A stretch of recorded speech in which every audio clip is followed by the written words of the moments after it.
आपकी बीवी आपका वो हिस्सा है जो दिल के करीब वाला हिस्सा है। वो जिसके साथ तुझे जोड़ा गया है, वो जिसके साथ जोड़ा गया है ना, वो असल में तेरे जो कटी गई सी वो तेरे नाल ही फिट की जा रही है। तो एदा ख्याल करने और वही छोटे छोटे मसले हमारी जिंदगियों में इतना बड़ा घर बन जाते हैं कि हमारी जिंदगियां तबाह बर्बाद हो जाती हैं। हम तलाक पर आ जाते हैं, हम अलग पर आ जाते हैं। एक घर के नीचे, पेड़ के छत के नीचे रहते हुए भी हम दो जिस्म बनकर रह रहे होते हैं, दो सोचे दो ख्याल बन के रह रहे होते हैं, समझौता करके बैठे होते हैं। क्यों? इफिसियों 5 बाब उसकी 21वीं आयत से 33वीं आयत तक हम तलावत करेंगे। बेटी से मैं दरख्वास्त करूंगा कि वो सामने आकर इसकी तलावत करें। इफिसियों उसका 5 बाब उसकी 21 से 33 आयत। और मसीह के खौफ से एक दूसरे के ताबिए रहो। ए बीवियों, अपने शोहरों की ऐसे ताबिए रहो जैसे खुदावन की, क्योंकि शोहर बीवी का सर है जैसे मसीह कलीसिया का सर है, और वो खुद बदन का बचाने वाला है।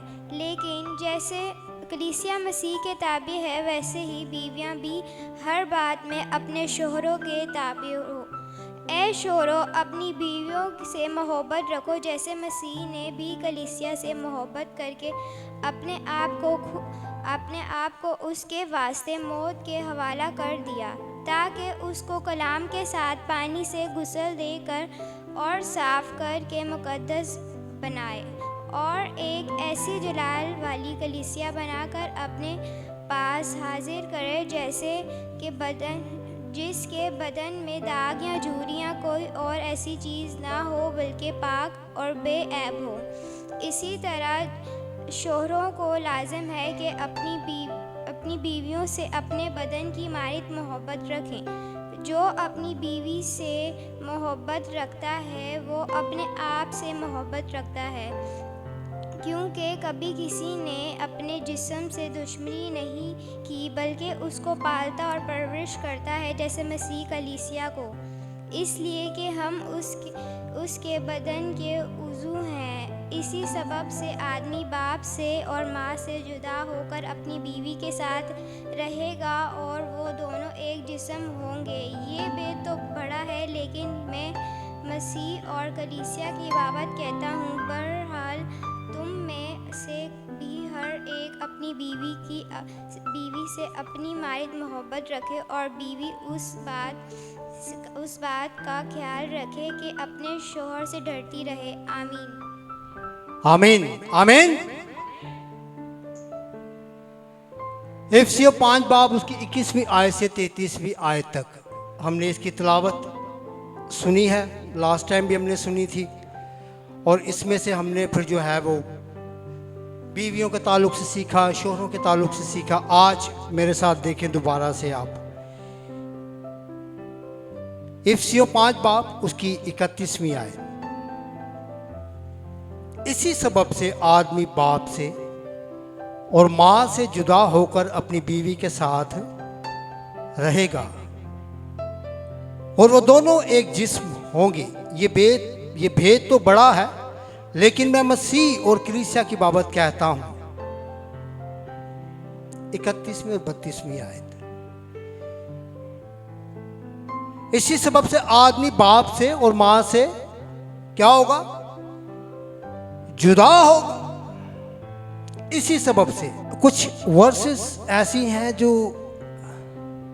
जिनके हवाला से बहुत सारी अजीब तरह की वो क्या कहते हैं कि सोच शुरू हो जाती है, बातचीत शुरू हो जाती है, या हम खुदा के उस मंसूबा को नहीं जानते और हम अपने लिहाज से चीज़ों को सोचना शुरू कर देते हैं। तो उस हवाला से यहाँ पर जब हम पढ़ रहे हैं, तो पढ़ने के हवाला से हमें पढ़ने में क्या मिल रहा है यहाँ पर? इसी सबब से आदमी बाप से और माँ से जुदा होकर अपनी बीवी के साथ। इससे आप लोगों को क्या समझ आता है? थोड़ा सा ऐसे ही आगे बढ़ने के लिए आप लोगों की रहनुमाई चाह रहा हूं। क्या समझ में आता है? इसी सबब से आदमी अपने बाप और अपनी मां से जुदा होकर अपनी बीवी से क्या समझ में आता है? पालूस रसूल कहता है कि ये भेद तो बड़ा है, मौजूदा दौर के लिए भी, गुजरे हुए माजी के आयाम सालों में भी ये भेद तो बड़ा था, ये भेद आज भी बड़ा है। और ये आने वाले वक्तों में अगर हम इस भेद के बारे में नहीं जानेंगे तो ये हमारे लिए बड़ा ही रहेगा। और इस भेद को हम अपने अपने हिसाब से, अपनी अपनी तालीम या अपनी अपनी सोच के मुताबिक ही समझते रहेंगे। और जो खुदावंद का भेद है उस भेद से हम गाफिल रहेंगे। आए उस भेद को जानने के लिए मेरे साथ पैदाइश की किताब उसका पहला बाब और उसकी 27वीं और 28वीं आयत। किस बात को सीखने लगे हैं? Very conscious. मैं चाहूंगा थोड़ी सी अटेंशन मुझे चाहिए, मुझे इतना पता है, ठीक है? तो आज अगर यहाँ पर हैं, आधा घंटा, घंटा, पौना घंटा, जितना टाइम भी ये कलाम होता है, सीख लें इस बात को, समझ लें इस बात को। ये बातें आपके काम आएंगी, वरना वो चीज़ें जो हमने लास्ट संडे डिस्कस की थी वो हमारी जिंदगियों का हिस्सा रहेंगी। हम उलझे रहेंगे, बीवी अपने शौहर के साथ, शौहर अपनी बीवी के साथ, और इन दोनों के पेरेंट्स एक दूसरे के साथ, और हमारे घराने हर घर की कहानी बने होंगे। सास भी कभी बहू थी, घर घर की कहानी ये बनी रहेगी। चाहते हैं कि हम इन चीज़ों से बाहर आए, तो फिर थोड़ा सा कॉन्शियस होने की जरूरत है। तो हम क्या सीखने जा रहे हैं? पालूस रसूल ने कहा कि भैया आदमी अपने माँ और अपने बाप से जुदा होकर अपनी बीवी के साथ मिला रहेगा। साथ में वो कह रहा है कि ये भेद तो बड़ा है। उस भेद को जानने के लिए मैंने कहा कि पैदाइश की किताब उसका पहला बाब उसकी 27वीं और 28वीं आयत मेरे साथ देखें। और खुदा ने इंसान को अपनी सूरत पर पैदा किया। किस पर? किसको?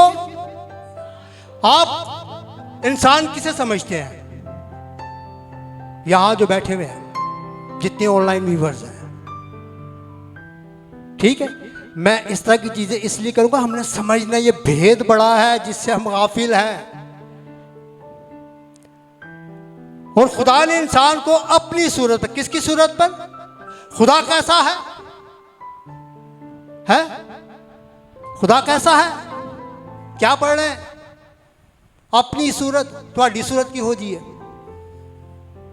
मैं फिर कहूं, मैं बहुत सारी चीज़ें मैं इसी तरह से ट्रीट करूंगा। आप लोग बिल्कुल बच्चे हैं, आप लोगों को नहीं पता, ताकि आप लोगों को समझ आए, ठीक है?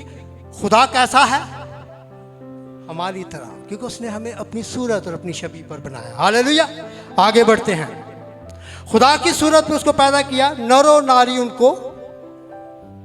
नरो नारी किसको पैदा किया? इंसान को। इंसान पहला जो नरो नारी पैदा हुआ था वो कौन था? हैं?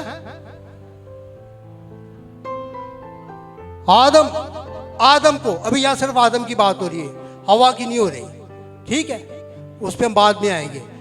आदम को खुदा ने अपनी सूरत और अपनी छवि पर बनाया, और उसके अंदर दो तरह की क्वालिटीज थी। किस तरह की? दो तरह की क्या थी? क्वालिटीज थी। वो आदमी भी था और वो औरत भी था, ठीक है? वो नर भी था और वो नारी भी था। अंडरस्टैंड कर रहे हैं? तो खुदा ने आदम को नर और नारी पैदा किया, और खुदा ने उनको बरकत दी। किनको बरकत दी है? भाई बुलंद आवाज से बोला करें, मुझे नहीं आवाज आती। नर और नारी कौन था? आदम। आदम नर, और अगर नारी उसके भी जो अंदर से निकली नहीं थी, तो उन दोनों को क्या दी है? बरकत दी है। यानी कि आदम और हवा को बरकत दी है। बरकत क्या दी है? और खुदा ने उनको बरकत दी और कहा कि फलो और बढ़ो और जमीन को मामूर महकूम करो, समंदर की मछलियों और हवा के परिंदों और कुल जानवरों पर जो जमीन पर चलते हैं इख्तियार रखो। बरकत क्या दी है? फलो, बढ़ो, जमीन को मामूरो, महकूम करो। इख्तियार क्या दिया है? कि ज़मीन की जितनी भी पैदावार है और जितने जानवर हैं वो सब क्या है, तुम्हारे इख्तियार में है। ऐ आदम, ऐ हवा, ये चीज तेरे इख्तियार में है। ते अगर असी आजकल की इख्तियार करने की कोशिश कर रहे हैं, अगर शोहर है तो ओदा पूरा ओदा ऐ होई है कि मैं अपनी बुढ़ी नू इख्तियार च कर लवां। सही गल। ते अगर कोई बुढ़ी है तो ओदा पूरी कोशिश ऐ होई है कि मैं अपने बंदे नू अपने इख्तियार से, इख्तियार की इंग्लिश क्या होगी है? कंट्रोल। मैं कंट्रोल आश्वस्त नहीं कहने को, छेती समझ आ जाएगा तो बुरा लगेगा। तो खुदा ने आदम और हवा को, नर और नारी को, शौहर और बीवी को इख्तियार दिया। किनके ऊपर? जानवरों के ऊपर। ते असी आज अपने इख्तियार पर किस तरीके ना यूज कर रहे हैं। मेरे साथ एक और हवाला देखें, पैदाइश 2 बाब उसके 18वीं आयत। यहां पर रोकना चाहूंगा। हम किसके ऊपर बात कर रहे हैं? भेद। भेद जहन में रहे। ये भेद की कुछ चीजें हैं जिनको हम समझेंगे तो हमें समझ आएगी कि शौहर क्या है, बीवी क्या है, बाप क्या है, माँ क्या है, जुदा होना क्या है, छोड़ देना क्या है, अलग हो जाना क्या है, किसकी क्या इज्जत है, किसकी क्या वैल्यू है, कौन ताज़ीम के लायक है, कौन आपके ज़्यादा करीब होने के लायक है, तब ही हमें ये सारी बातचीत समझ आएगी। हालेलुया। मेरे साथ देखिए पैदाइश की किताब उसका 2 बाब उसकी 18वीं आयत। और खुदावंद खुदा ने कहा कि आदम का अकेला रहना अच्छा नहीं, मैं उसके लिए एक मददगार उसकी मानिंद।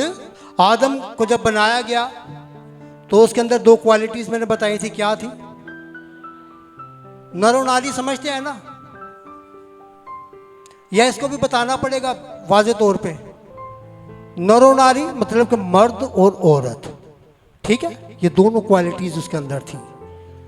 तो अब यहां पर जब तक वो बरकत उसको पहले दे दी गई थी, इससे पहले कि दोनों को अलग अलग करके बनाया जाता, क्योंकि आदम तो पहले बन चुका था और आदम की पसली में से लिया गया, वो आगे चल के हम देखेंगे। तो इससे पहले कि आदम में से निकाला जाता तो खुदा को यहाँ पर आदम का ख्याल आया। की ख्याल आया? और खुदा ने कहा कि आदम का अकेला रहना अच्छा। खुदावंद को ख्याल आया कि आदम का अकेला रहना अच्छा नहीं। खुदावंद को पता है अकेला रहना जो है ना, वो बाइबल कहती है जो अपने आप को अकेला अकेला, सेपरेट अलग अलग रखता है, बाइबल उसके बारे में अच्छी बात नहीं करती। अगर किस तरह से रहता है ना तो थोड़ा जान समझने की ज़रूरत है। अकेलापन अच्छा नहीं है, खुदा को भी पसंद नहीं है। इतने खुदा भी आदम का जड़ा ना कल्ला रहना पसंद नहीं आ रहा। तो खुदावंद ने क्या उसके लिए कहा है? और खुदा ने कहा कि आदम का अकेला रहना अच्छा नहीं, मैं उसके लिए एक लंबरदार बनाऊंगा,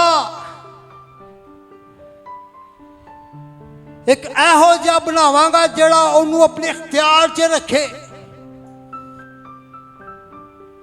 जड़ा ओदी पूरी जिंदगी का जिहदा ओदी पूरी जिंदगी का कंट्रोल जड़ा ना ओदे हाथ विच होएगा। क्या यहां पर यह लिखा है? क्या लिखा है? मददगार। की मददगार?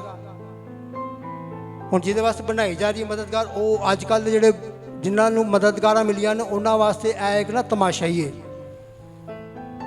जो मैंने शुरू में कहा, कंट्रोल च, अख्तियार च, जो मनपसंद की गल है तो ठीक है, जो मनपसंद नहीं तो फिर वही बुढ़ी जी है ना, पहला बुढ़ी होंगी है।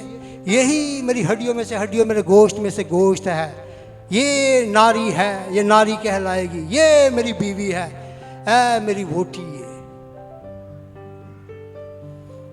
तो जो 4 नवे उतर जाते हैं तो फिर उसके बाद वही बुढ़ी डैन लगन लग जाती है। ठीक है ना? तो खुदावंद यहां पर क्या कह रहा है? खुदावंद ने क्या बनाई है मर्द के लिए? मददगार हूँ जी मददगार बनी है ना, इन्हें भी समझने की जरूरत है। खुदा न ख्वास्ता बाइबल कभी मर्द को नीचा दिखाने की या औरत को नीचा दिखाने की बात नहीं करती, लेकिन अब मसीहियों, मैं आपको बता देना चाहता हूं, गैर अक़वाम की हम बात नहीं करते, लेकिन बाइबल मुक़द्दस की नज़र में मर्द और औरत दोनों इक्वल हैं, लेकिन रिस्पॉन्सिबिलिटीज डिफरेंट हो सकती हैं। उन रिस्पॉन्सिबिलिटी को ही सामने रखते हुए हमने अपनी ज़िंदगियों को गुजारना है। जो मर्द की रिस्पॉन्सिबिलिटी है, शौहर की रिस्पॉन्सिबिलिटी है, वो शौहर ने अदा करनी है, और जो औरत की रिस्पॉन्सिबिलिटी है वो औरत ने उस रिस्पॉन्सिबिलिटी को करना। वरना फिर की एक काम उदो ही खराब होता है। यहाँ पे खुदावंद ने आदम के लिए हवा को जब बनाया, जब खुदावंद ने कहा कि आदम का अकेला रहना ठीक नहीं, तो खुदावंद ने जब उसके लिए कोई बनाने जा रहा था तो किस सोच के साथ खुदावंद बना रहा था कि उसकी मददगार हो। तो ऐ बीवियों, इस बात को समझने की जरूरत है। मददगार का हरगिज मतलब यह नहीं है कि आप कमतर हैं। पता है आपको, कभी प्रैक्टिकल किया, कब आप जब बहुत किसी मुसीबत में हो, किसी परेशानी में हो, तो आपके पहले कदम या आपके मुंह से पहली बात जब किसी के आगे निकलती है तो वो किसके आगे निकलती है? जिसको आप अपना क्या समझते हैं?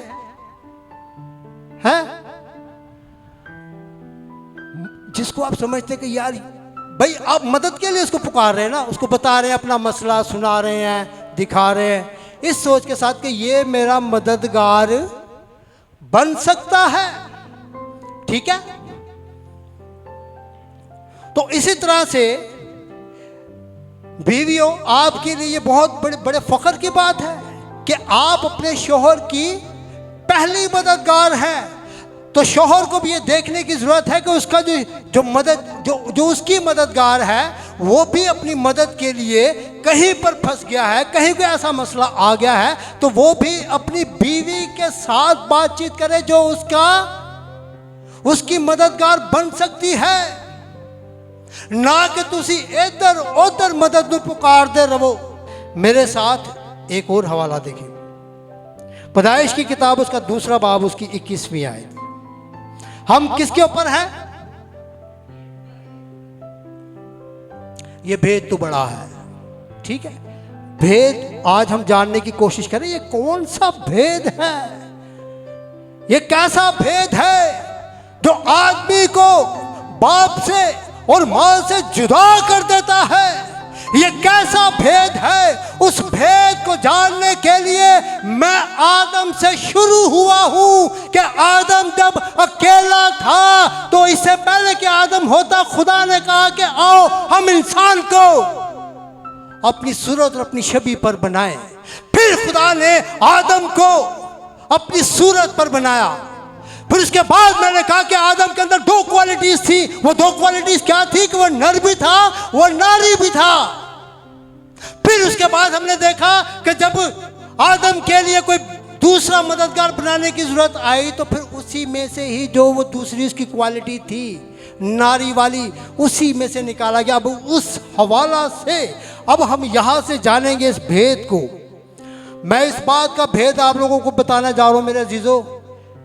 हस्बैंड वाइफ ये एक ऐसा रिलेशन है जो खुदा की तरफ से बहुत ही जबरदस्त, क्या खुदा की तरफ से बहुत ही जबरदस्त, लेकिन आज मौजूदा दौर में, मौजूदा कलीसियाओं में, मौजूदा जमाना में इसी ही खुदावंद ने बहुत ज़बरदस्त इसको कहा है। असी उसे ज़बरदस्त नू खुदा के कलाम की नाफरमानी करते हुए, खुदा के कलाम की तहकीर करते हुए हम आज अपनी बीवियों को या बीवियां अपने शौहरों को उस तरह से देखती ही नहीं, उस तरह से उनकी जो कलाम में मुकद्दस जो उनके लिए रिस्पॉन्सिबिलिटीज़ रखता है, उन रिस्पॉन्सिबिलिटी से हम गाफिल हुए हैं। पैदाइश 2 बाब उसकी 21वीं आयत से आप सबके लिए पढ़ता हूँ। और खुदावंद खुदा ने आदम पर गहरी नींद भेजी और वो सो गया, और उसने उसकी पसलियों में से एक को निकाल लिया। किसकी?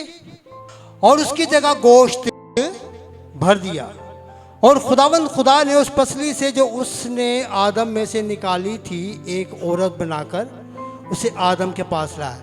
उस पसली में से, पसलियां पता है कितने होंदियां ने? इत्थे होंदियां ने, हैं? इत्थे होंदियां ने, तुहाडे पैरों के थल्ले होंदियां ने पसलियां। वो भाई सही बताएं कहाँ होती हैं? हैं? इधर की नहीं, सीधे हाथ पर, ये भी तो पसलियां हैं। लेकिन अच्छी बात की भाई स्टीफन ने, आप जितने शोहर हैं, आपके लिए जो पसली निकाली गई है ना, वो आपके दिल वाली साइड से निकाली गई है, ठीक है? तो एक्सरे करवा के चेक कराया को बाकी इधरों ही निकली है कि नहीं निकली, कितने इधरों तो नहीं निकल गई, तद्दे मसले चलन डे। खुदावंद यीशु मसीह नासरी को भी जो भाला लगा जब उसे चेक करने के लिए, तो कौन सी तरफ भाला मारा गया था? दिल की तरफ।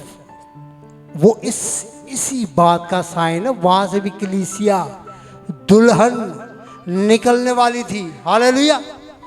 उसी के खून के वसीला से हम जितनी भी कलीसिया हैं, मैं उसके ऊपर बाद में आऊंगा। तो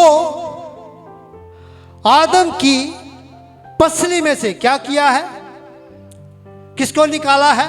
और खुदावंद खुदा ने आदम पर गहरी नींद भेजी और वो सो गया, और उसने उसकी पसलियों में से एक को निकाल लिया और उसकी जगह गोश्त भर दिया। और खुदावंद खुदा ने उस पसली से जो उसने आदम में से निकाली थी एक औरत बनाकर उसे आदम के पास लाया, और आदम ने कहा आई लव यू।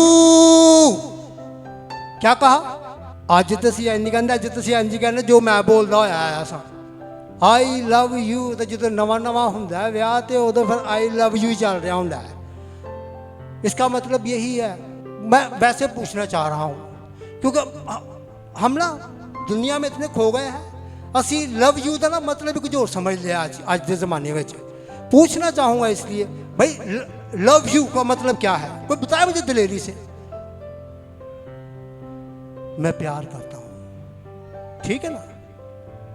तो इतने आदम की अपना लव यू बहार है भाई, यही उसका है ना। उसको एहसास हुआ है, उसे पता चला है, तो उसने अपनी मोहब्बत का इजहार किस तरह से किया है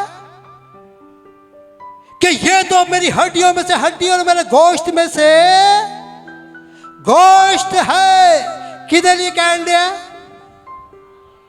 हवा के लिए, हमारी माँ हवा के लिए ये बात वो कह रहा है कि अब तो ये मेरी हड्डियों में से हड्डी, यानी कि जो पसली ली गई है मेरे दिल के पास से। मैं इस बात को इसलिए वो शुरू में कह रहा था कि भाई मतलब कित्थों ले गई ये हड्डी, पता तो है ना, ठीक है ना? कि पसलियां साड़ियां पैरों थले तो नहीं गया। तो जब शोहर इस तरह की जब उसको जब ट्रीट करते हैं, तो उदों मेरे ख्याल से तुहानू लगता कि तुहाडी जिहड़ी पसली है ना तुहाडे पैरों चों निकली है। आपकी जब बेवसीलियां ठुड्डे मार दो, मुक्के मार दो, तल्ख मिजाजी कर दो, पता नहीं की कुछ कर दो, ठीक है ना? तो ये इस चीज़ मैंने इसलिए कहा था कि मर्द और औरत, मियाँ और बीवी जो है, हस्बैंड और वाइफ, ये दोनों इक्वल हैं, ठीक है ना? यहाँ से ली गई है, ठीक है? ये वो हिस्सा है मेरे अजीजों, बड़े ही नाजुक हिस्सा है? इस तरफ क्या बताया था भाई स्टीफन ने? क्या है? दिल जड़ा ना, दिल के बारे में खुदा के कलाम में लगा, दिल सबसे बड़ा दुलेर है? हिल्लेबाज। यहां से ली गई है। आपके दिल के पास से और आपके दिल के पास से लिए जाने का खुदा का एक मंसूबा था, और वो जब आपके वहां से ली गई, जैसे आदम की भी ली गई, तो आदम ने भी बावाज़े बुलंद अपनी मोहब्बत का इजहार करते हुए कहा कि अब तो ये मेरी हड्डियों में से हड्डी और मेरे गोश्त में से गोश्त है। इसलिए वो नारी कहलाएगी, क्योंकि वो नर से। भाई जितने भी हस्बैंड यहाँ बैठे हैं, मैंने लास्ट टाइम भी कहा था, कितनों का ईमान है कि जो आपकी वाइफ्स हैं, जो आपकी बीवियां हैं, ये वाकई आपकी पसली, ये जो पसलियां हैं आपकी, यहीं से निकाली गई है? कितनों का ईमान है? मेरे पास रात मेरे जहन में आ रहा था, वो ग्राफिक्स का कोई सीन ऐसा नहीं है, वरना मैं आपको ग्राफिक बना कर दिखाता, जुदा होने के ताल्लुक से, क्योंकि ये भेद बड़ा है, उसी के ऊपर ही हूँ मैं। जब मियाँ बीवी होते हैं तो उनके दरमियान में और तीसरा नहीं होता, इसलिए वो एक जिस्म एक तन। जब उनके बीच में तीसरा जो औलाद की सूरत में होता है तो फिर आप साइड होते हैं और आपके बीच में औलाद आती है, ठीक है। और फिर अगर ये एक कपल है तो दूसरा कपल अगर दूसरी तरफ है तो उसके भी यही सिचुएशन है। तो आपकी जो हड्डी आपकी बीवी की सूरत में निकली है, वो जो बच्चा हुआ है, दूसरा जो कपल है उसका जो बच्चा या बच्ची हुई है, दोनों यानी कि होने नर नारी चाहिए, ठीक है ना। तो इस तरह से करके आपकी हड्डी, समझो कि वो बच्चा जो हुआ है उसकी पहले ही हड्डी निकल चुकी है। खुदा का एक निज़ाम है, ठीक है। इस वास्ते वो जो भेद बड़ा था उसके ऊपर अब हम आएंगे। ये सारे हवाला जात बताने का एक मकसद था, उसके बाद हम आगे बढ़ेंगे। ऐ शोहरों और ऐ बीवियों, इस बात को आज आप जान लें। मैंने पूछा था कि कितने हैं जो समझते हैं कि जो आपकी बीवी है वो वाकई ही आपकी पसली, आपकी पसलियों में से, आपकी हड्डी में से निकाली गई है। तो यहाँ पर सब शोहरों ने हाथ उठाया, यस। तो जब आप इस चीज़ को समझते हैं कि वाकई ही वो आपकी हड्डी और आप ही का गोश्त है, बल्कि कलाम में क्या लिखा था कि अब वो दो नहीं बल्कि एक है, वो दो जिस्म नहीं बल्कि एक जिस्म है। तो इसी हवाला से ये सारी बातचीत मैंने पीछे से इसको लेना शुरू किया कि इसकी शुरुआत कहाँ से हुई, कहाँ से हम इस बात को समझे कि भाई ये दो नहीं बल्कि एक ही है। तो आदम को जब खुदा ने बनाया अपनी सूरत पर, तो आदम भी क्या था? एक ही था। और उसी एक में से ही हवा को बनाया गया, ਉਹਦੇ अंदरों ही बनाया गया, कोई अलग मटीरियल नहीं लिया, ठीक है। यूनिक बर्थ्स के हवाला से आदम की जो बर्थ है वो कैसी है? मट्टी से। हवा की जो बर्थ है वो कैसी है? पसली से। हमारे खुदावंद यीशु मसीह नासरी की बर्थ वो कैसी बर्थ है? रूहुल कुद्स, हालेलुया। ये तीन यूनिक बर्ड्स हैं जिसके बारे में हमें कलाम मुकद्दस में से मिलता है, हालेलुया। तो हम यहाँ पर देख रहे हैं कि ये बड़ी जबरदस्त किस्म की यूनिक बर्ड्स हैं, आदम की और हवा की, बीवी की और शौहर की। एक इतनी जबरदस्त किस्म की इनका एक रिलेशन है, लेकिन उस रिलेशन के साथ साथ हमें रिस्पॉन्सिबिलिटीज भी दी गई हैं। रिस्पॉन्सिबिलिटी को हमने लास्ट टाइम जिक्र हमने देखा था। शौहर की क्या रिस्पॉन्सिबिलिटी है अपनी वाइफ के लिए, और वाइफ की क्या रिस्पॉन्सिबिलिटी है अपने शौहर के लिए। ये जो आपका रिलेशन है हस्बैंड वाइफ का, इज़्दिवाज का, मियाँ बीवी का, इसके पीछे आपके ऊपर क्या क्या काम है जो आप लोगों ने करने हैं, उसको जानने के लिए हमने यहाँ पर पूरी क्रिएशन से, स्टार्ट से ही हमने इसको देखना शुरू किया है। तो यहाँ तक आप लोगों को समझ आई है जो मैं समझाने की कोशिश कर रहा हूँ। भेद थोड़ा थोड़ा तो समझ आ जाएगा, हूँ इस भेद में खोलांगा तो और समझ आएगा। यहाँ तक समझ आया? बीवियों समझ आ गई है किसी दो नहीं एक का, बीवियों की आवाज़ आनी चाहिए है। और शोहरों आपको समझ आ गया है कि आप दो नहीं बल्कि एक हैं, यहां तक समझ में आ गया, ठीक है। चलो गुड है, आगे बढ़ते हैं हम। इस वास्ते मर्द अपने बाप को, पैदाइश की किताब उसका दूसरा बाब उसकी 24वीं आयत से पढ़ रहा हूं।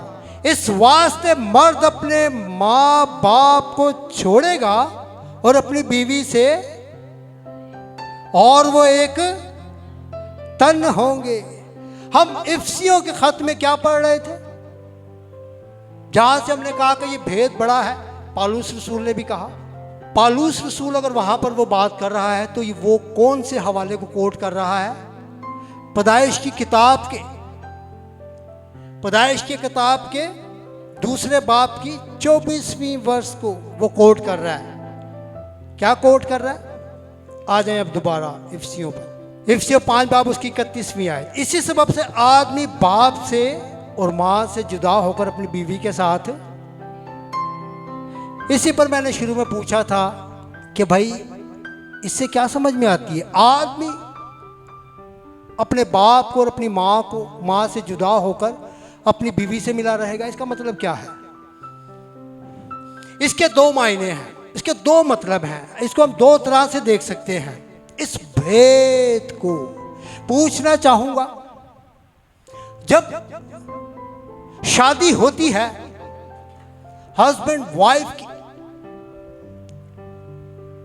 शोहर और बीवी की, एक जोड़े की जब शादी होती है तो बीवी अपने घर को छोड़कर अपने ससुराल में या अपने शोहर के घर में आती है, नंबर 1।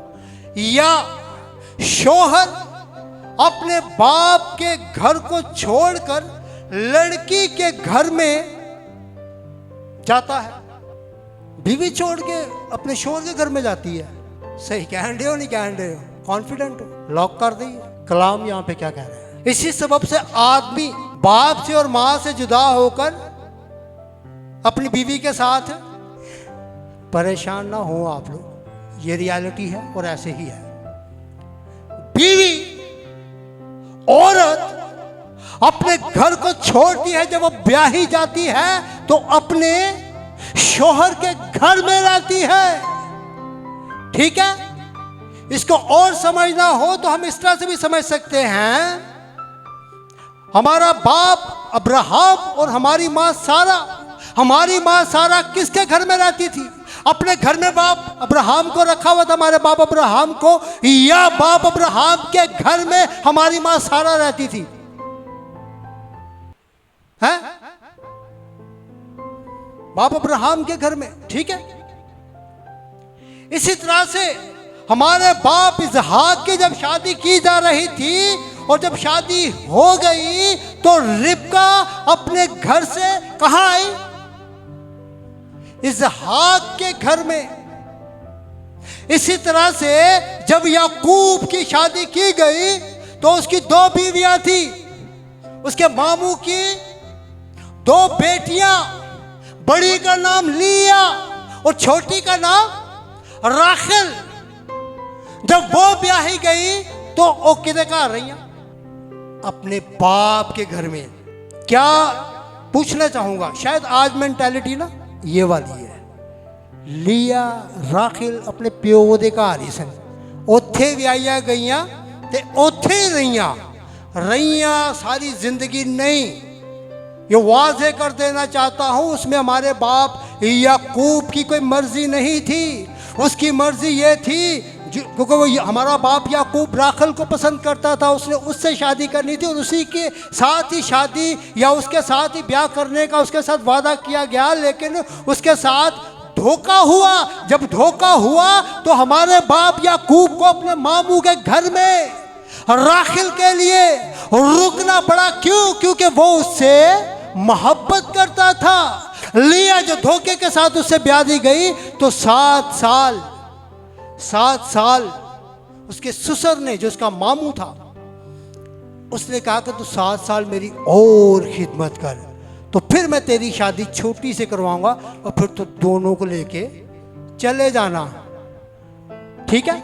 मेरा वो टॉपिक नहीं है, लेकिन मैं सिर्फ समझाने के लिए आप लोगों को बता रहा हूँ कि वहाँ पर हमारे बाप याकूब की कोई मर्जी नहीं थी।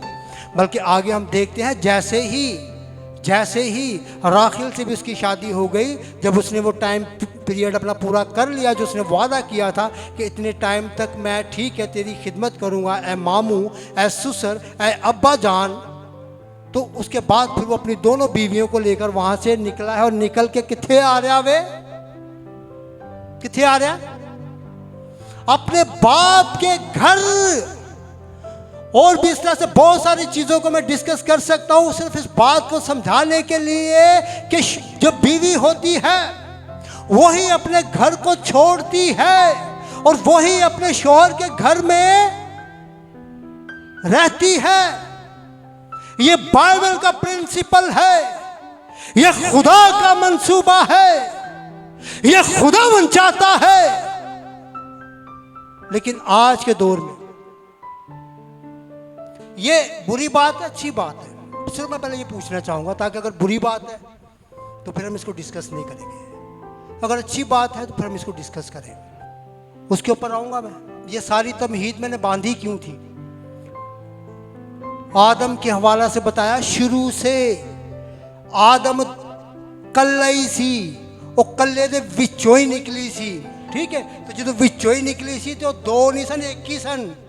ठीक है, जैसे आपके बदन का कोई हिस्सा आप में से निकाल दिया जाए, ठीक है, तो वो कोई अलग हो जाएगा, वो अलग है कोई चीज या आपकी अपनी है। इसीलिए आदम ने बड़ी खुशी खुशी कहा कि ये तो मेरी हड्डियों में से हड्डी और मेरे गोश्त में से गोश्त है, ये नारी कहलाएगी।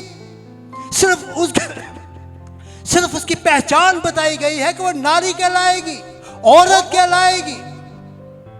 पहचान हमारी फर्क हो सकती है। जैसे ये मेरा क्या है, ये मेरे बदन का हिस्सा है। मैं समझाने के लिए ये एक्शन कर रहा हूं, ये मेरे बदन का हिस्सा है। ये क्या है? ये मेरे बदन का हिस्सा है, ठीक है। ये क्या है सर? ये मेरे बदन का हिस्सा है। सिर्फ ये बताने के लिए मेरे अजीजों, अगर यहाँ से भी कोई निकाली गई, वो नारी थी, वो हवा थी, आपकी भी बीवियाँ जो यहाँ से निकाली गई हैं, तो मैं उसकी अहमियत आप लोगों को बता रहा था कि वो अगर आपकी बीवी है, वो नारी है, वो आपके जिस्म का, वो आपकी हड्डी का हिस्सा है, तो फिर कलाम ही कहता है कि तुम दो नहीं बल्कि एक हो। और इसी सबब से मर्द अपने बाप को और अपनी माँ को क्या करेगा? छोड़ेगा या उससे जुदा होगा और अपनी बीवी के साथ मिला रहेगा। इसकी अहमियत पहले मैं बता दूं। यहां पर खुदा के कलाम में 12 बल्कि ये अहकाम है, अहम हुक्म है कि अपने माँ बाप की क्या कर। जो इस बात को गलत समझते हैं कि शायद यहाँ पर मर्द को उसके बाप को या उसकी माँ को छोड़ने का यहाँ पर खुदा हुक्म दे रहा है, उनकी ताज़ीम करने को यहाँ कलाम परमिशन दे रहा है कि छोड़ दे, कोई गल नहीं। इसीलिए ये भेद बड़ा था, इसीलिए पालूस ने कहा कि ये भेद तो बड़ा है। उसी भेद को जानने के लिए हम डिस्कस कर रहे हैं। तो मैंने बताया कि दो नहीं, जो एक ही है तो फिर दिमाग एक ही रहना चाहिए। अब वो इसलिए मैंने बीच में ये बोला कि सिर्फ अंडरस्टैंड करने के लिए कि बीवियां जब वो ब्याही जाती हैं, औरतें जब ब्याही जाती हैं, तो वो शादी के बाद अपने घर को छोड़ के अपने ससुराल में या अपने शौहर के घर में आती हैं, या बंदा चला जाता है। आप लोगों ने कहा कि नहीं भाई, औरत अपने घर को छोड़ के अपने शौहर के घर में आती है, यानी कि अपने ससुराल में आती है। ये एक रियलिटी है। और ये रियलिटी मैंने कहा कि भाई ये बाइबल मुकद्दस में से है। हमें बारहा जिस भी जोड़े को उठा के देखेंगे आपको ऐसा ही करता हुआ नजर आएगा। और फिर उसके साथ मैंने कहा कि जो ऐसा नहीं करते उनको क्या कहेंगे? तो एक आवाज आई, उनको की कहेंगे? घर जमाई, उसको घर जमाई कहेंगे। तो मैंने कहा कि ये घर जमाई अगर बुरी बात है तो हम इसको डिस्कस नहीं करते। अगर इसमें कोई लर्निंग है, कोई सीखने की बात है, तो फिर हम इसको जरूर ही करेंगे। तो मैं इस बात के ऊपर अभी आने लगा हूं। पहले इसकी अहमियत बता दूं, उसके बाद फिर हम आएंगे। यहां पर खुदा ना ख्वास्ता बीवी को या शौहर को उसके माँ बाप की अहमियत की कमी के हवाला से यहाँ टीचिंग नहीं मिल रही, बल्कि बाइबल मुकद्दस हमें माँ बाप के हवाला से जो उनके लिए अहकाम हैं, जो हमें करने हैं, बारहा हमें कलाम मुकद्दस उनके हवाले से बताता है कि तूने किस तरह से अपनी माँ की इज्जत करनी है, किस तरह से तूने अपने बाप की इज्जत करनी है, माँ की, बाप की कैसे इज्जत करनी है, कैसे ख्याल रखना है, कैसे तूने उनके हर दुख सुख में तूने उनके साथ खड़े होना है। ये कलाम हमें बताता है, लेकिन ये एक ऐसा भेद है जो भेद मैं आप लोगों को कहूं कि यहां पर ऐ बीवी ऐ शौहर, ये आप दोनों की जो एक वैल्यू है ना, जिसे हम हस्बैंड वाइफ ने आज के ज़माना में माँ प्यो के चक्कर विच असी बहुत ही ना कई देर ने माँ प्यो के फरमाबरदार बने हुए ने माजरत के साथ। अब बुरा मनाने की ज़रूरत नहीं है, अब यहाँ से शुरू होगा समझना हम लोगों ने क्या किया हुआ है। पहले शोरों की बात करूँगा। इन्ने फरमाबरदार हो गए ने माँ प्यो दे, इन्ने फरमाबरदार हो गए ने माँ प्यो दे कि भाई शादी के बाद भी और शादी जितना तुसी ਜਿਹੜੀ जिन्ना ਤੁਹਾਡੀ शादी हुई है, पहला तो मैंने दसो वो कौन है? वाइफ है, बीवी है भाई, वो मेरी हड्डियों में से हड्डियों, मेरे गोश्त में से गोश्त है, ठीक है ना, वो मेरी नारी है, ठीक है, इस तरह से करके, ठीक है ना। तो ये सारी चीजें हैं। तो अब अगर उस शौहर की जिंदगी में खुदावंद ने आपकी जो पसली निकाली गई थी वो अगर दी है, और उसके हवाला से खुदावंद ये कह रहा है कि भाई ऐ शौहर, औरतों पर बाद में आऊँगा, बीवियों पर बाद में आऊँगा, ऐ शौहर, इसकी जो जिम्मेदारी है ना, ये जो तेरी हड्डियों में से हड्डी और तेरे गोश्त में से जो गोश्त है, इसकी जो वैल्यू है ना, ये सारी दुनिया एक तरफ, माँ बाप से बढ़ के कोई है कोई रिश्ता हो? मावा ठंडिया छावा है, माँ बाप से बढ़ के कोई रिश्ता है?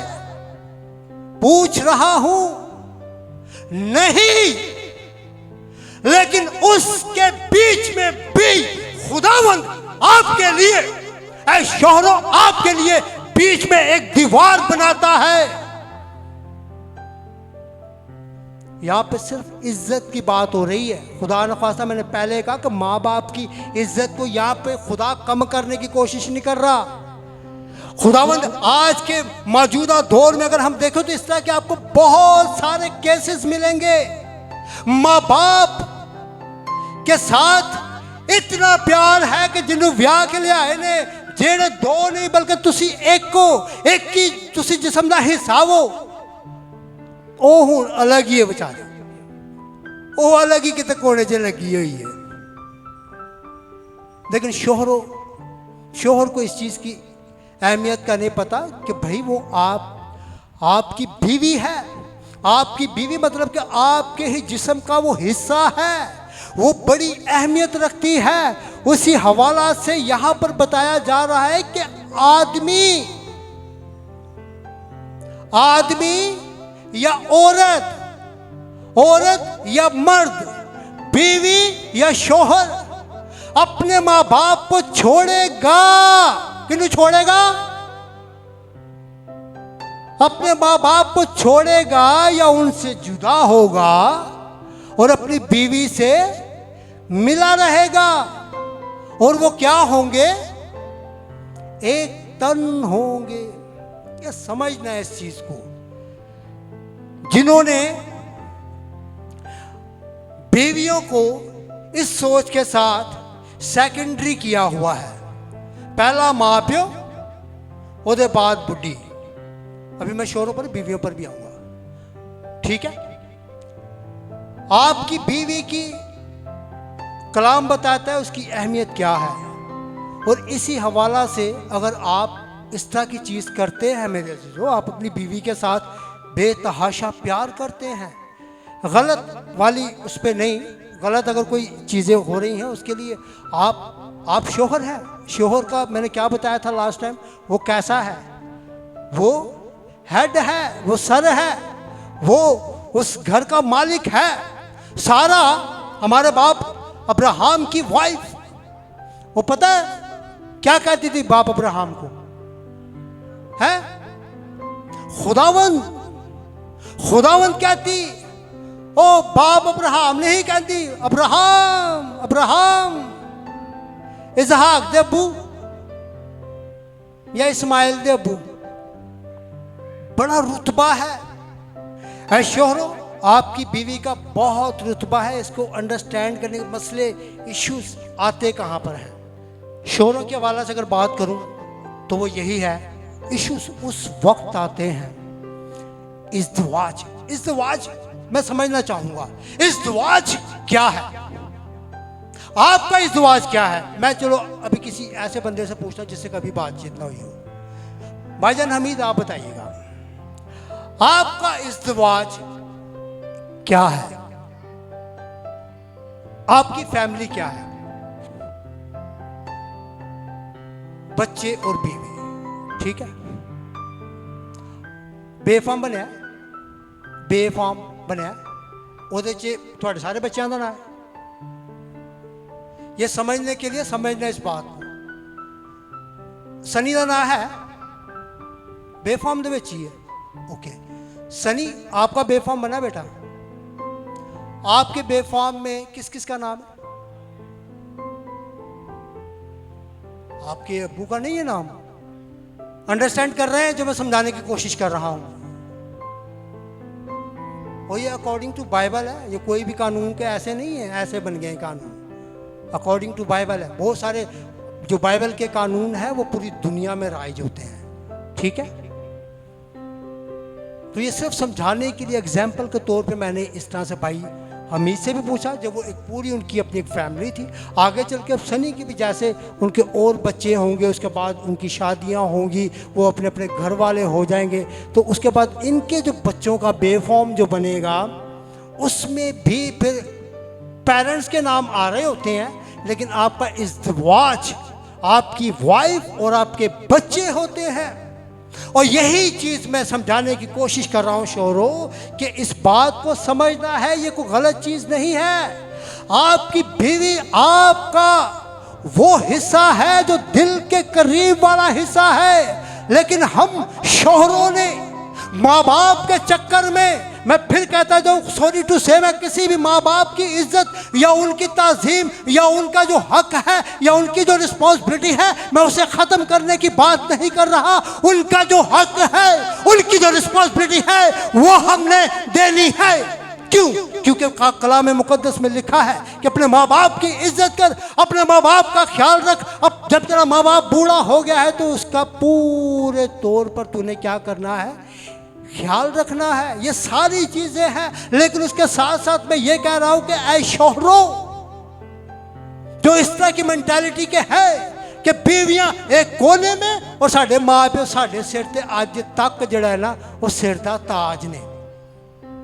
और कई माँ बाप ने भी रिसेंटली एक केस देखने को आया, मुझसे किसी ने शेयर किया। हम खादम है ना, हमारे साथ लोग शेयर करते हैं, लेकिन हम नाम नहीं लेते, लेकिन हम शेयर करते हैं इस तरह की चीज़ें आप सबों के सीखने के ताल्लुक से या अपने सीखने के ताल्लुक से। एक केस आया, उन्होंने बताया कि जब मेरे जो पेरेंट्स हैं ना, लड़का खुद बता रहा है कि मेरे जो पेरेंट्स हैं ना वो आज भी हमें क्या समझते हैं? बच्चे ही समझते हैं। मैं खुद उन बच्चियां वाला हो गया वा, तो मेरा माँ प्यो अज भी मैनू बच्चा ही समझता है। इसलिए सानू ना अज तक जड़ा ना एहो जा कंट्रोल किया होया है, ऐसा इख्तियार च रखा होया है कि हम अगर हस्बैंड वाइफ है, हमारी अपनी एक फैमिली है, खुदा न खास्ता वो कोई उनकी कोई नेगेटिव बात नहीं, लेकिन उससे मुझे एक चीज़ क्लिक हुई, वो ये कि इस तरह की चीज़ें भी हम देखते ज़मानों में है। अगर बच्चे इस तरह से नहीं तो माँ बाप ने उनको इतना कंट्रोल करके रखा हुआ है कि बच्चा जड़ा है ना वो अपनी बुढ़ी तो कोल झांझा भी डालता है। जब चला ही गया बेटाइमा तो पीछे आवाज आ जाती है, वे लतीफ इधर आ, आटा मुकिया ही। अच्छा माँ जी आया, मैं सच बता रहा हूं, ये रियलिटी है ये सारी चीजें। लेकिन बड़ा ज़रूरी है आपको इस चीज़ की अहमियत को जानने का कि आपकी बीवी आपसे अलग नहीं है, वो आपके ही जिस्म का हिस्सा है। और जिस तरह से हमने क्या पढ़ा था एफिसियों के खत में कि इंसान जैसे अपने जिस्म को पालता है, क्यों? क्योंकि वो उससे मोहब्बत रखता है। जिस्म अपने जिस्म को पालता है, उससे मोहब्बत रखता है। तो आपकी बीवी कौन है? वो भी तो आपके जिस्म का हिस्सा ही है। तो हम बात कर रहे थे इश्यूज कहाँ पे आते हैं, तो ये हस्बैंड के हवाला से इश्यूज थे। और इसी तरह से शादी के बाद भी अगर वो हस्बैंड, वो शोहर अगर अभी तक अपने यारा दोस्तों, कई ऐसे भी आपने शोहर देखे होंगे, मैंने घराने खराब होते हुए देखे हैं दोस्तों के चक्कर में। शादी हो गई ना, थोड़ी अपनी जिंदगी में चेंज ले आओ। हर चीज का एक वक्त होता है। जब आप बेतरतीबे चलते हैं ना, तो फिर आप मार खाते हैं। ठीक है, कई आपने देखा होगा ऐसी शादियां भी होती हैं, वो पहले दिन ही इन्हें यारी दोस्ती वाले होंगे ना। मैं खुद बहुत यारी दोस्ती वाला था, जितने लोग मुझे जानते हैं। सारी रात दोस्तों के साथ बैठे रहते थे। कामों तो आना तो ਉਹਦੇ बाद चल मेरे भाई, असी तो एडे शौकीन सा कि असी अपनी बैठक ही अलग ही ली हुई सी। सारे दोस्तां ने सारी रात वहीं पर, घर जाना ही नहीं, यकीन करें। लेकिन शादी के बाद, अब बाकियों की मैं बात करूं, शादी के बाद फिर आपकी जो वाईफाई है उसे आपके टाइम की जरूरत है, जो मैंने लास्ट टाइम भी कहा था। फिर आपके दोस्तों, आपका टाइम अब दोस्तों के साथ नहीं। ताने आते हैं, सुनते हैं ताने, ब्याह हो होंगे भाई आंदा ही नहीं गा, बहता ही नहीं गा, गलबात ही नहीं की, हूँ को टाइम ही नहीं गा। मत परवाह करें। आपके दोस्त से ज़्यादा खुदा ने आपकी ज़िंदगी में एक ऐसी आपको दे दिया जिसकी रिस्पॉन्सिबिलिटी, जो आपका एक रिलेशन है वो बहुत मुकद्दम है, वो बहुत हर एक चीज़ से बढ़कर है। ठीक है, कोई बात नहीं। तो अपनी ज़िंदगी में चेंज लाना है। और इसी तरह से बीवियों पर अब मैं आऊँगा। बीवियों से पूछना चाहूँगा, शादी जब आप लोगों की होती है, ऐ बीवियों, ऐ औरतों, ऐ मेरी बहनों, टीसा काट के आप जब ब्याही गई, तो आपको ब्याह के आपके शोहर के साथ आपके यानी क्या, तो औरत का मेका ही कहलाएगा। हाँ, उसका जो ससुराल होगा, आपके मेके में भेज दिया गया।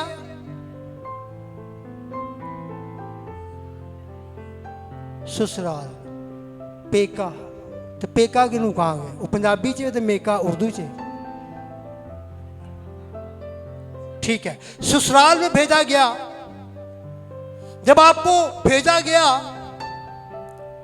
जैसे मिस्र की गुलामी से, मसले पता कब आते हैं?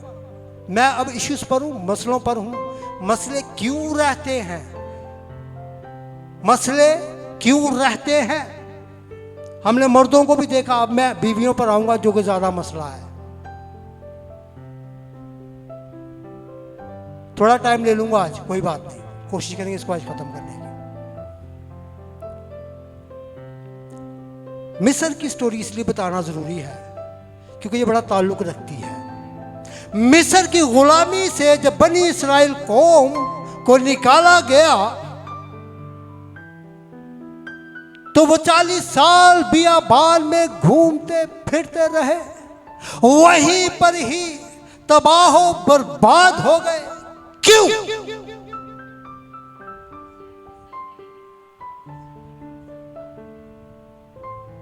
ਉਹਨਾਂ ਦੇ ਵਿੱਚੋਂ मिस्र निकलन ही नहीं सी दिया। हाय मिस्र की गंदलें, मिस्र की ये चीज, मिस्र की वो चीज, हाय मेरी माए, हाय मेरे अब्बे, मेरा भरा, मेरा सब कुछ ही।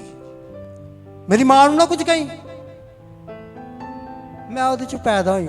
ਉਹ भाई ਉਹ ਵੀ ਤਾਂ किसी ਚ पैदा होया या किसी पौधे तो हो गया है, या मेरे फलाने रिश्तेदार ना कुछ कहीं। इश्यूज कब आते हैं? जब आप मुल्क मिस्र से निकल आई हैं। मैं मुल्क मिस्र ही कहूंगा।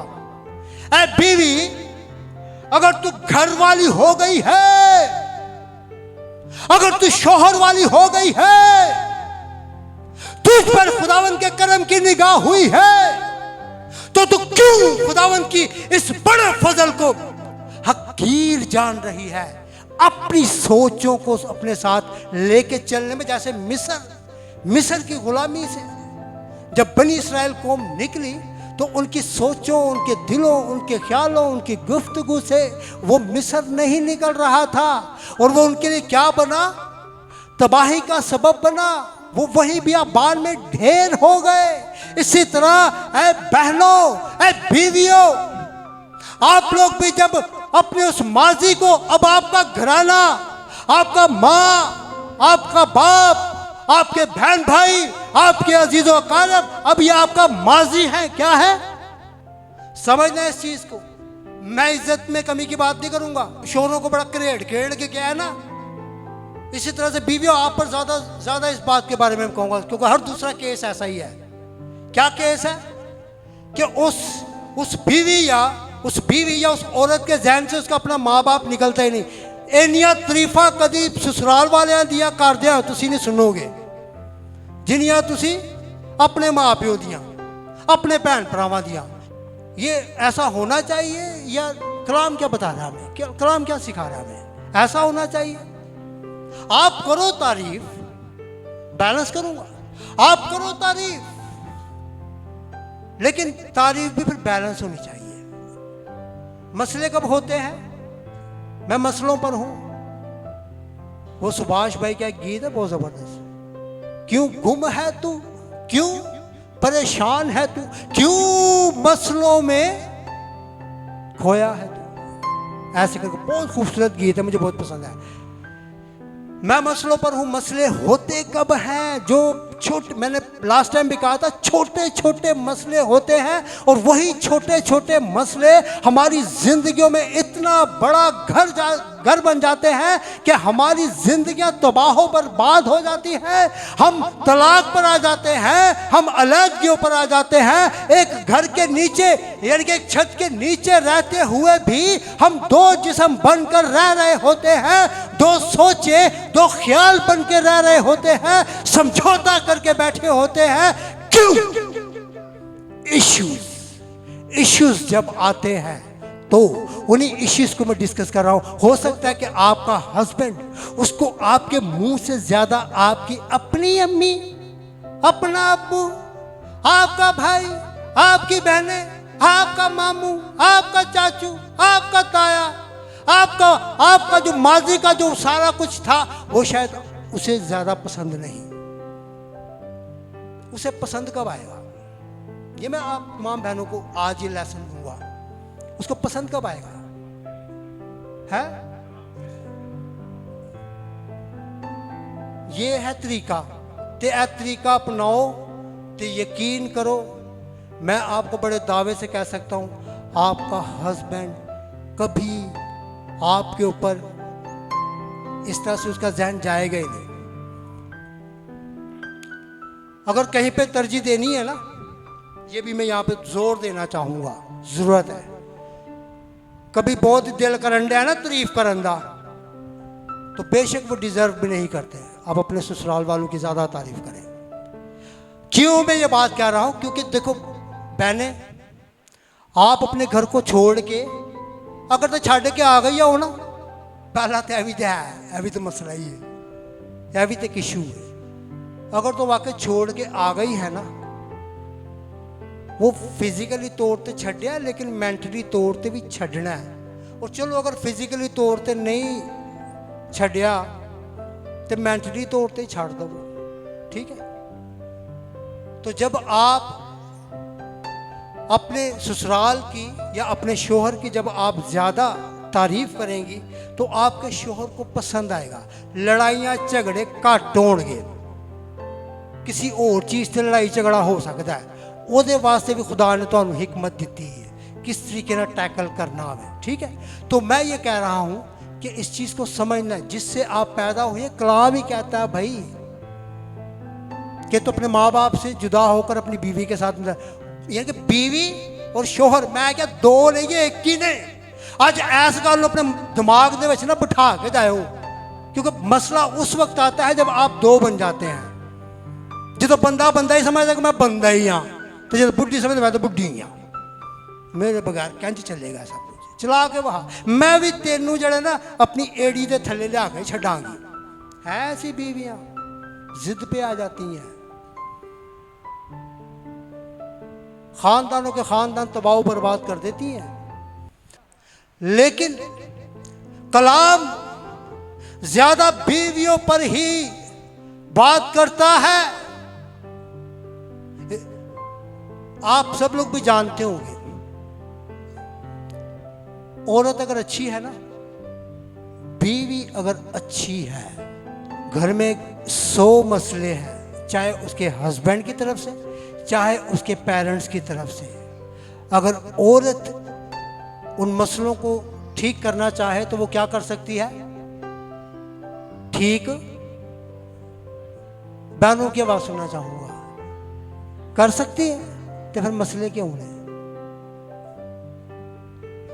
जब कर सकती हैं तो फिर मसले क्यों हैं? भाई मसले पैदा करेगा,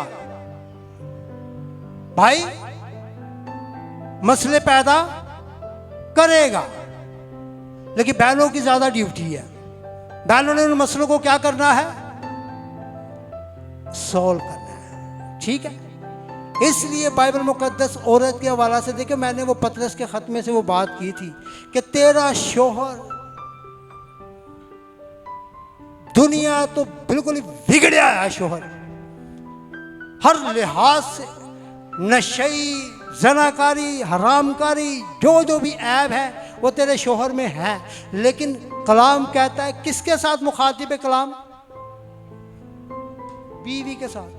मैं इसलिए कह रहा हूं कि बीवी अगर अच्छी है ना, तो ਉਹਦੇ घर से किड्डा वड्डा भी मसला है ना, इदू वड्डा मसला और की हो सकता भाई? कोई और मसला है इदू वड्डा? तेरा बंदा नशई, तेरा बंदा जनाकार, तेरा बंदा हरामकार, तेरा बंदा डाकू, तेरा बंदा जड़ा है वो डाके पांदा है, पता नहीं की करता है। तो कलाम कहता है कि तेरे नेक चाल चलन, किदे नेक चाल चलन? बंदे, बंदा ही चंगा होएगा तो फिर अस चंगियां रवांगियां, तो बंदा चंगा नहीं तो तू भी लग हाँ गे पुत्र, तेन मैं दस नहीं जरा। हम इस वाली मेंटालिटी के साथ हैं। तो मेरे अजीज़ों, खैर हमें इन चीज़ों को समझना होगा बड़ी बारीक बीनी से, एक दूसरे को अपनी अहमियत के बारे में बहुत ज़्यादा केयरफुली समझना होगा। और दोनों की जो रिस्पॉन्सिबिलिटी है, हस्बैंड की और वाइफ की रिस्पॉन्सिबिलिटी आप पे कब बन जाती है? जब आप एक रिलेशन में आप जब आकर जुड़ जाते हैं। वो रिलेशन क्या है? इज़्दिवाज का वो रिलेशन क्या है? हस्बैंड वाइफ का वो रिलेशन क्या है? मियाँ बीवी का। जब उसमें आप आकर जुड़ जाते हैं तो कलाम हमें कहता है कि फिर वो जिसके साथ तुझे जोड़ा गया है, वो जिसके साथ जोड़ा गया है ना, वो असल जो तेरे जो कड्डी गई सी, उन तेरे नाल ही फिट की जा रही है। तो एदा ख्याल करना ही, अब आप दो नहीं बल्कि आप एक हैं। औरत को भी यही कहा जा रहा है। तो जहां पर आपको अपने रिश्तों को छोड़ने की बात नहीं है, रिस्पॉन्सिबिलिटी की बात है। भाई आपको अब आपका छुट्टी का दिन है, छुट्टी का दिन है, एक की छुट्टी का दिन है संडे का, और संडे का दिन नहीं बुढ़ी का काम की है, ये भी इशूज है। बुढ़ी का काम की है, और भाई छुट्टी का दिन है तो अज अपने घर टेक, अज अपने घर टेक, तो अज अपने ससुराल वाले तो अपने बंदे ने थोड़ा टाइम दे। उंज तेरा बंदा भी बेचारा काम ते 24 घंटे है, 24 घंटे ही कवांगा। अगर 8-9 घंटे काम किया तो बस फिर 10-12 घंटे आराम भी है। फिर तो अजकल तो काम भी यहो जिहा ना कि घर बैठे बैठे भी काम है, फोन देते ही इन्ना काम है। इसलिए मैंने कहा कि हम 24 घंटे काम करते हैं। तो अगर अज तेरे बंदे की छुट्टी है, तो अज तेरे बंदे की अगर छुट्टी है तो उसकी खुशी की है? पहले बात यह कि अपने शोरों को समझने की कोशिश करें। यकीन करें, अगर आप चाहती हैं कि आपकी ज़िंदगियों में ज़बरदस्त यानी कि खुशहाली आए, तो उसके लिए मैं बहनों से ज़्यादा मुखातिब हूँ, क्योंकि बहनों आपका एक बहुत बड़ा रोल है। मैं नहीं कह रहा, बाइबल मुकद्दस आपको एक बड़े रोल के लिए खड़ा करती है। आपको हर मसले से लड़ने के लिए खुदावंद आपको कुव्वत ताकत देता है। जहाँ के कमज़ोर पड़ती हैं तो कलाम या आपकी रहनुमाई करता है। तो इसमें से आपने रहनुमाई पाकर उन मसलों के साथ लड़ाई करनी है। तो मैं ये कह रहा था कि संडे ਨੂੰ एक ही छुट्टी है, तो एक ही छुट्टी है, तो एवरी संडे मैं जाना अपनी मां दे वल। किथे जाना? तो जड़ियाँ रहिंदियां मां दे कोल उन्हां नाल मैं गल नहीं करांगा। वैसे अमूमन ज़्यादा मसले क्या है, छुट्टी का दिन है और मैनू अपनी माँ दे वल जाना है। शोहर भी बेचारा शुरू मैं कहूँगा शुरू जब बहुत लव यू मेरी हड्डियों में से हड्डी मेरे गोश्त में से गोश्त है।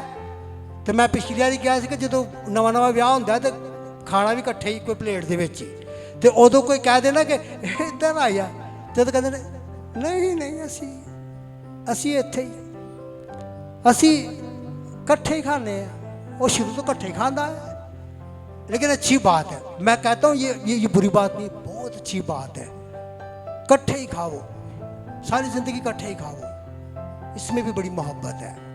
ठीक है, तो अब अगर चलो एक संडे हो गया, 2 संडे हो गया, लेकिन कईयों की ना प्रैक्टिस ही होती है।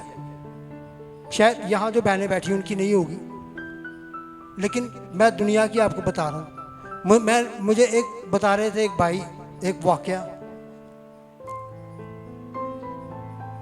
वाकया साथ में फिर ज़रूर बताता हूँ ताकि आप लोगों को समझे कि आपको ये ना लगे खुदा ना ख्वास्ता कि पता नहीं सानू को टीच करके गल कर रहा है, सानू ला के गल करता पाया। जो सुना होता है खादम वही बात करते हैं, जो देखा होता है खादम वही बात करते हैं, ऐसे इधर उधर की बातें नहीं करते।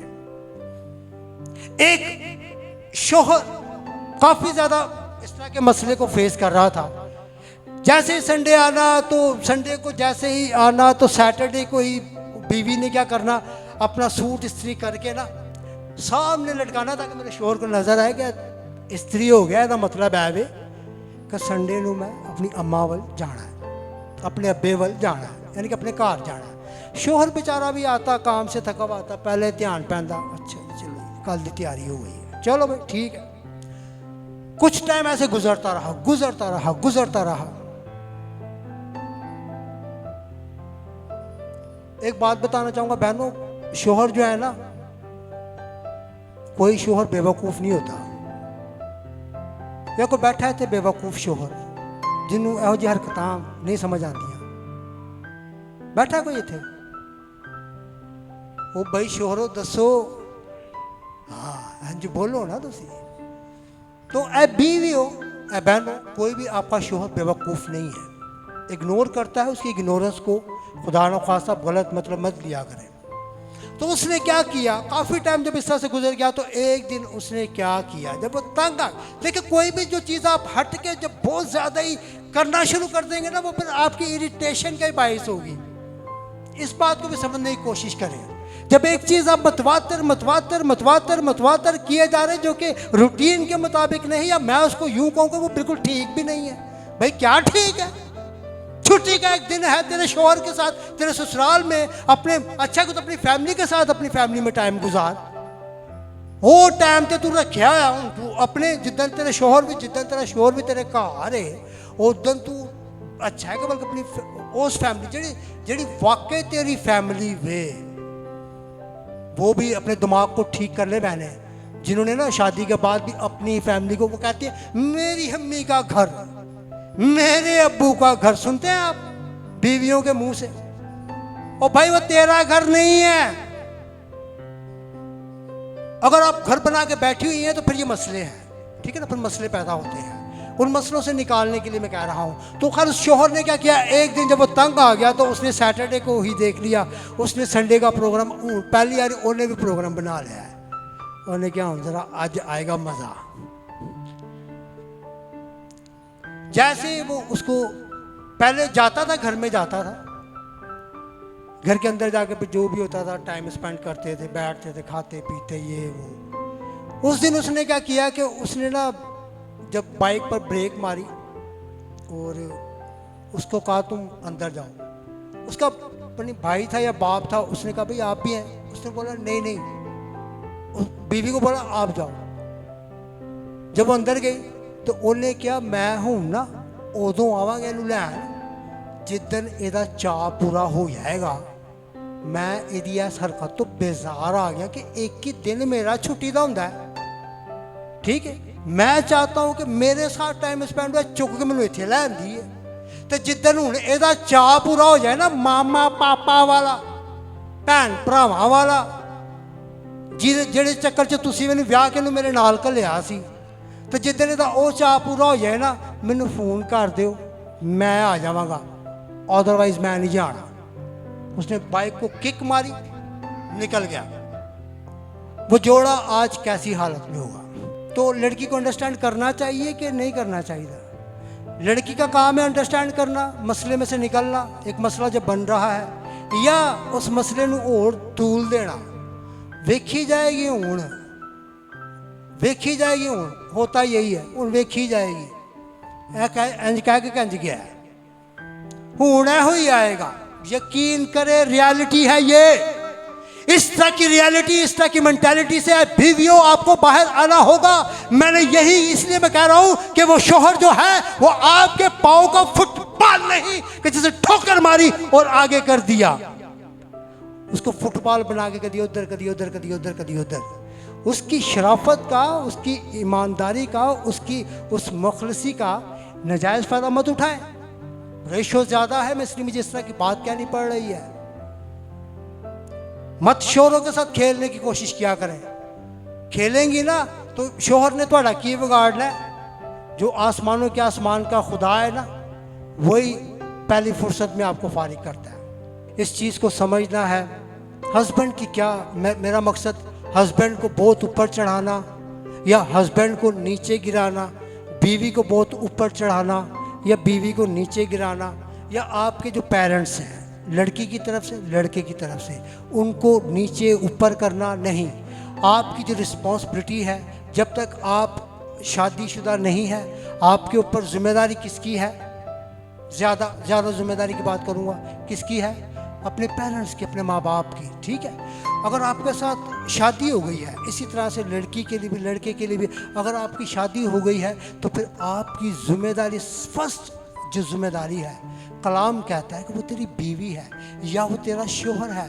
फिर आप अपने ही माँ बाप को करते रहते हैं, चाहे वो लड़का हो चाहे वो लड़की हो, तो फिर मसले शुरू होते हैं। उन मसलों को रोकने के लिए दोनों को अंडरस्टैंड करना है, दोनों को अपनी अपनी रिस्पॉन्सिबिलिटी को समझना है। आप दोनों को जो है वो अपने अपने रिलेशन को समझना है। जब आप इस रिलेशन को, नंबर 1 तो इस रिलेशन को समझना है। जब आप ये समझ जाएंगे तो मेरा ये ईमान है कि हम 2 हफ्तों से जो इस बात को सीखने की कोशिश कर रहे हैं कि जो as a husband, as a wife होते हुए जो आपकी रिस्पॉन्सिबिलिटीज़ है, उसमें फिर आप लोग ज़रूर ही कामयाब होंगे। और आपकी कामयाबी, आपको पता है, आपकी कामयाबी इस बात का सबूत है कि वो जो इब्लीस, जो तीसरा हस्बैंड वाइफ की ज़िंदगी में आके काम करता है, मैंने लास्ट टाइम भी कहा था कि हो सकता है कि वो लड़की की माँ हो जो आके बीच में इस तरह की चीज़ें करती है, हो सकता है लड़की का बाप हो सकता है लड़की का भाई हो सकता है लड़की की बहन हो या कोई रिश्तेदार हो सकता है कि लड़के का बाप हो, लड़के की माँ हो, लड़के की बहनें हो, भाई हो, रिश्तेदार हो। तो उन सारी चीज़ों पर जो है वो इस रिलेशनशिप ने जो हस्बैंड वाइफ की सूरत में आप लोगों को जोड़ा गया, और जोड़ा आपको खुदा ना ख्वास्ता किसी और ने नहीं। मैंने लास्ट टाइम भी कहा था कि इस चीज़ पे शक करने की ज़रूरत नहीं है। आज ज़्यादा शक यही है कि पता नहीं है मेरी हड्डी है अभी है कि नहीं। इस शक से बाहर आना, वो आप ही का गोश्त और आपकी हड्डी है। ठीक है, मसला आ गया बीच में, मसला आ गया। ये मैंने फैमिलीज डिस्कस की हैं, लड़के की तरफ से भी लड़की की तरफ से भी, और अब प्लीज सामने आकर के सामने आके आज नहीं करता ऐसा। आज ऐसा शैतान नहीं है। वेंदे हो जिते शैतान कभी वेखे जे? सब नालों पुराना कौन इत्थे बैठा है? पुराना मतलब एज वाइज कौन ज्यादा है? भाईजान अमीर कभी को वेख्या? कोई जन वेख्या? नहीं वेख्या। बाजी नसरीन तुसा वेख्या? भैन ग्रेस तुसा वेख्या? नहीं वेख्या। नहीं देखा होगा आपने। बड़े कम सिनेरियोज ऐसे होते हैं जिसमें वो कोई ऐसी चीज आ ही जाती है सामने, ठीक है, लेकिन बहुत ज्यादा नहीं है। अब वो ज्यादा किस तरह से काम करता है, अब प्लीज किस तरह से काम करता है, वो मैंने जैसे बताया कि इन्हीं फैमिलीज में से ही वो लोगों को चूज करता है और उन लोगों के जरिए आपकी जिंदगियों में मसले मसाइल को पैदा करने की कोशिश करता है, हस्बैंड की भी, वाइफ की भी। आप एक इज़्दिवाज है, आप एक फैमिली है, आप दो नहीं एक है, आप एक तन एक जिस्म है, आप अलग अलग नहीं बल्कि आप दोनों ही एक है। तो वो आप दोनों को अलग अलग करने के लिए यही रिश्ते आपकी ज़िंदगियों में काम करते हैं। कॉन्शियस होने की ज़रूरत है, देखने की ज़रूरत है, हस्बैंड को भी वाइफ को भी, क्या ये मेरी फैमिली के लिए। अगर तो आप समझती हैं कि आपका शोहर आपकी फैमिली है, आप समझते हैं कि आपकी वाइफ आपकी फैमिली है, तो फिर आप इस तरह के मसलों पर काबू पाएंगे। जहाँ तक आपको माँ बाप की इज्जत करनी है वहाँ तक आप करें। आपको लगे कि आपका माँ बाप ही आपकी बीवी की ज़िंदगी में आपके इस रिलेशन में मसला पैदा कर रहा है, या बीवी को लग रहा है कि नहीं भाई मेरा माँ बाप ही जो है मेरे हस्बैंड के हवाला से, इस तरह की किसी को भी ज़रूरत नहीं है। ये मैं दोनों के हवाला से कहना चाहूँगा, मत बोलने दिया करें। इत्थे वहाओ तुसी अपनी आकड़ वहाओ, इत्थे बंदियां नूं या बुढ़ियां नूं आकड़ आकड़ के ना वहाओ, जिथे वहान की जरूरत है उत्थे वहाओ, उत्थे उसको बोलो चुप कर। मैंने पता है मेरी बुढ़ी की है, मुझे पता है मेरा शोहर क्या है, मुझे पता है मुझे खुदा ने हिकमत दी है, मुझे खुदावंद ने अपने कलाम में से सिखाया है मुझे कैसे टैकल करना है ये मसला। उसी वक्त उनको चुप करवाएं। जो मज़े लवोगे ना या मज़े लवोगे तो उस वक्त आप हर एक का मज़ा बनेंगे। फिर सुनते होंगे देखते होंगे आप ऐसे मज़े मज़े वाली स्टोरियाँ, मज़े मज़े वाले कपल, मज़े मज़े वाले मियाँ बीवी, मज़े मज़े वाली सीरियल्स, फिर आप देखते होंगे सुनते होंगे। खुदावंद आप सबों को इस कलाम के वसीला से बड़ी बरकत दे। God bless you all.